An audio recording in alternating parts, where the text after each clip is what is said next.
धमाका यहीं से शुरू होता है, जब सच हथकड़ी पहनकर खड़ा था और झूठ शान से हवेली के अंदर बैठा मुस्कुरा रहा था। किसी ने सोचा भी नहीं था कि एक दिन गुलाब सिंह को उसकी ही बनाई साजिशों का हिसाब देना पड़ेगा, और वो भी उसी बेटी के कारण जिस पर उसे सबसे ज्यादा भरोसा था। लेकिन क्या सच इतनी आसानी से जीत जाएगा, या फिर ये जीत सिर्फ तूफान से पहले की खामोशी है? कहानी उस पल करवट लेती है जब आदित्य तेज कदमों से गुलाब हवेली में दाखिल होता है। उसके हाथ में वारंट है, चेहरे पर सख्ती और आंखों में फैसला। सामने खड़ा है सूरज, वो आदमी जो यहां आया था सिर्फ अपनी बेगुनाही साबित करने। वो आया था ईशा को सच बताने, ये बताने कि कावेरी पर चली गोली के पीछे असली मास्टरमाइंड कोई और नहीं बल्कि खुद गुलाब सिंह है। उसने ही गुंडे को पैसे देकर हमला करवाया था, ताकि एक तीर से दो शिकार हो जाए। कावेरी हमेशा के लिए चुप और सूरज हमेशा के लिए गुनहगार। लेकिन किस्मत ने अजीब मोड़ लिया। जैसे ही सूरज अपनी बात शुरू करता है, ईशा की आंखों में अजीब सी कठोरता उतर आती है।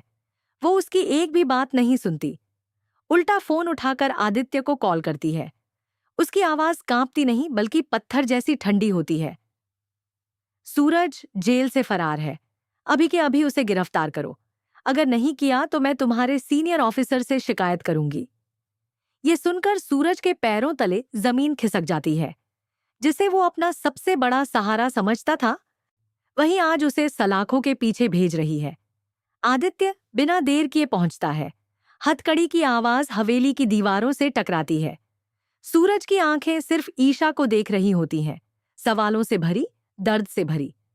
वो कुछ कहना चाहता है लेकिन पुलिस उसे ले जाती है, और यहीं से असली खेल शुरू होता है।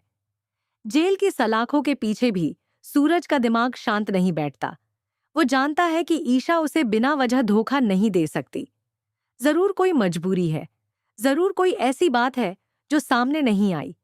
और फिर एक बार वो फैसला करता है, जवाब ले बिना वो नहीं मानेगा।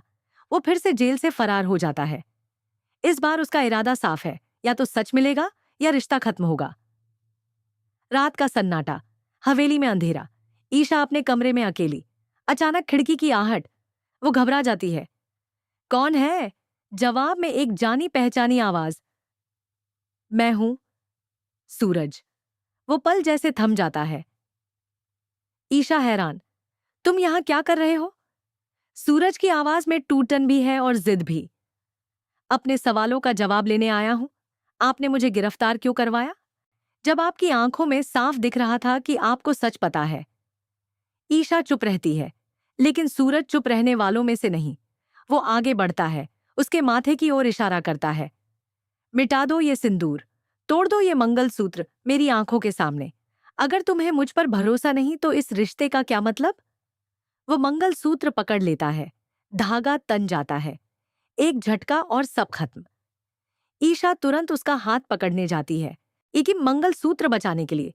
लेकिन अचानक उसके दिमाग में एक वाक्य गूंजता है, मेरा पति तो ब्रह्मचारी है। उसका हाथ रुक जाता है। वो धीरे से कहती है, छोड़ दो इसे, सूरज। और सूरज छोड़ देता है, मगर सवाल नहीं छोड़ता। आखिरकार ईशा की आंखों से आंसू गिरते हैं और सच बाहर आता है। मुझे पहले दिन से यकीन था कि तुम बेगुनाह हो, लेकिन मेरे पास कोई सबूत नहीं था। अगर मैं तुम्हारा साथ देती तो असली गुनहगार सतर्क हो जाता, सबूत मिटा देता। तुम्हारी तकलीफों ने मुझे मजबूर किया, लेकिन उसी दर्द ने मुझे कुछ ऐसे सुराग दिए जिनसे साबित होता है कि पापा ने ही मां पर गोली चलवाई। सूरज सन्न, क्या? ईशा सिर हिलाती है। मुझे थोड़ा वक्त चाहिए। मैं वादा करती हूं, तुम्हें बाइज्जत रिहा करवाऊंगी और पापा को जेल की चक्की पिसवाऊंगी। ये सुनते ही सूरज की आंखों में भरोसा लौट आता है।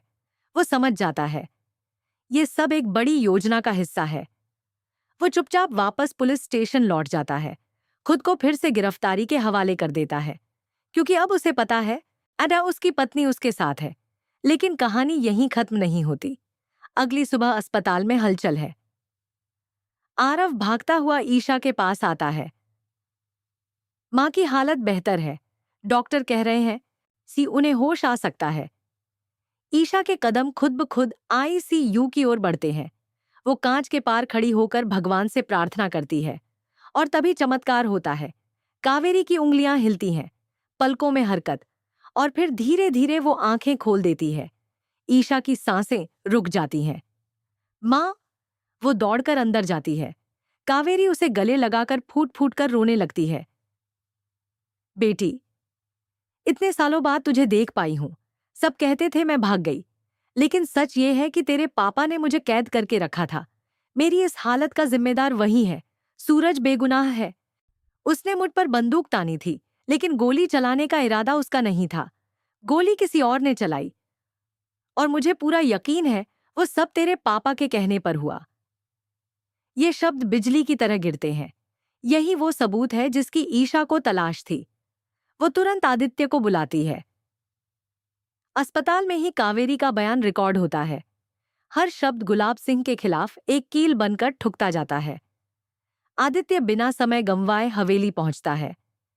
इस बार उसके कदमों में और भी सख्ती है। गुलाब सिंह अपने कमरे में बैठा है, अब भी खुद को अजेय समझते हुए। लेकिन दरवाजा खुलता है और हथकड़ी उसकी कलाई पर चटक जाती है। आपको गिरफ्तार किया जाता है, आदित्य की आवाज गूंजती है। पहली बार गुलाब सिंह के चेहरे पर डर दिखता है। जो खुद को किस्मत का मालिक समझता था, आज उसकी किस्मत उसके हाथ से फिसल चुकी है। उसे सबके सामने ले जाया जाता है। हवेली के लोग स्तब्ध। बेटी की आंखों में आंसू हैं, मगर इस बार कमजोरी के नहीं, न्याय के। जेल की सलाखें बंद होती हैं। गुलाब सिंह अब वही कैदी है जिसे कभी वो दूसरों के लिए तय करता था। उधर ईशा पुलिस स्टेशन पहुंचती है। सारे सबूत सामने रखे जाते हैं और आखिरकार सूरज को बाइज्जत रिहा कर दिया जाता है। सूरज बाहर आता है। ईशा सामने खड़ी है। दोनों की आंखों में अनगिनत सवाल, दर्द, मगर साथ ही अटूट विश्वास। वो एक दूसरे की ओर बढ़ते हैं। इस बार कोई हथकड़ी नहीं, कोई झूठ नहीं, सिर्फ सच। लेकिन दोस्तों, क्या कहानी सच में खत्म हो गई? क्या गुलाब सिंह जेल में रहकर सुधर जाएगा, या फिर बदले की आग उसे और खतरनाक बना देगी? क्या वो बाहर आकर फिर से सूरज के खिलाफ कोई नई चाल चलेगा? क्योंकि जो इंसान सालों तक साजिशें बुन सकता है, क्या वो इतनी आसानी से हार मानेगा? आने वाले दिनों में क्या होगा? क्या परिवार फिर से एक होगा? क्या अतीत के जख्म भर पाएंगे? या फिर ये जीत सिर्फ एक बड़े तूफान की शुरुआत है? एक बात तय है, जब ईशा और सूरज साथ है तो सच को हराना आसान नहीं। लेकिन दुश्मन अगर गुलाब सिंह जैसा हो तो हर मोड़ पर सावधान रहना पड़ेगा। तो आप बताइए, क्या गुलाब सिंह को सख्त से सख्त सजा मिलनी चाहिए? क्या उसे जिंदगी भर जेल में रहना चाहिए? आके कमेंट करके जरूर बताइए। और अगर आप चाहते हैं कि सच की जीत यूं ही होती रहे, तो इस कहानी को आगे बढ़ाइए, शेयर कीजिए और जुड़े रहिए, क्योंकि अगला धमाका अभी बाकी है।